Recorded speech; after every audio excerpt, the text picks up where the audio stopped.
নজর রাখবো পরবর্তী সংবাদে। ফের অবৈধ অনুপ্রবেশ, এবার সীমান্তরক্ষী বাহিনীর হাতে আটক এক বাংলাদেশি। ধর্মনগরের বড়ুয়াকান্দিতে সীমান্তরক্ষী বাহিনীর হাতে আটক করা হলো এক বাংলাদেশিকে। অবৈধভাবে সীমান্ত পারাপার করছিল, ঠিক সে সময় বিএসএফ এর 139 নম্বর ব্যাটালিয়নের জওয়ানের হাতে আটক হলো বাংলাদেশি নাগরিক।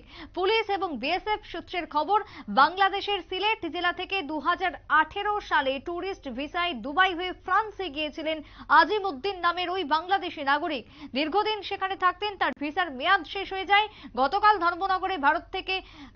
ধর্মনগরে গিয়ে ভারতে থেকে সেখান থেকে বাংলাদেশি সীমান্ত পারাপারের উদ্দেশ্যে যায় এবং দালালের আশ্রয় নিয়ে টাকার বিনিময়ে, কাঞ্চন মূল্যের বিনিময়ে তিনি এই এপার থেকে ওপারে যাওয়ার ধান্দায় মেতেছিলেন এবং সেই জায়গায় অবশেষে শেষ রক্ষা হলো না, ধরা পড়লেন পুলিশের জালে।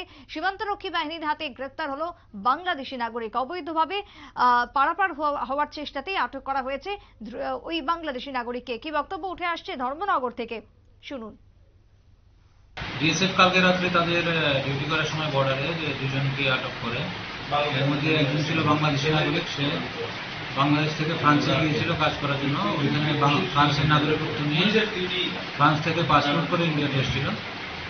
তো সে ধর্মনগর থেকে আবার অবৈধভাবে বাংলাদেশে ঢোকার চেষ্টা করছে। তার নাম হচ্ছে মোহাম্মদ আজিমউদ্দিন। তাকে বিএসএফ ডিটেইন করে এবং তাকে যে সহযোগিতা করছিল নাজিদ ইসলাম উদ্দিন, তাকেও বিএসএফ ডিটেইন করে আমাদেরকে হ্যান্ড ওভার করছে। এই ব্যাপারে আমরা একটা স্পেসিফিক কেস নিচ্ছি এবং তাদেরকে পাবলিক কোর্টে ফরওয়ার্ড করা হবে।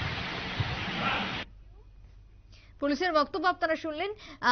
ইতিমধ্যেই ধৃত ওই ব্যক্তি এবং তার সঙ্গে যার সাহায্য নিয়ে তিনি পারাপার হয়েছিলেন তাকেও গ্রেপ্তার করা হয়েছে গতকালকে রাত্রে। সীমান্তরক্ষী বাহিনীর দ্বারাই গ্রেপ্তার হয়েছেন বড়ুয়াকান্দি সীমান্ত এলাকা থেকে ওই বাংলাদেশি নাগরিক, যে খবর উঠে আসছে ধর্মনগর থেকে। তবে আগামী দিনে এই ধরপাকড় যাতে জারি থাকে এবং তার সঙ্গে অবৈধভাবে অনুপ্রবেশ যাতে আটকানো যায় সেই বিষয়েও দাবি উঠে আসছে বিভিন্ন মহল থেকে। ছোট্ট বিরতির পর ফিরবো, সঙ্গে থাকুন।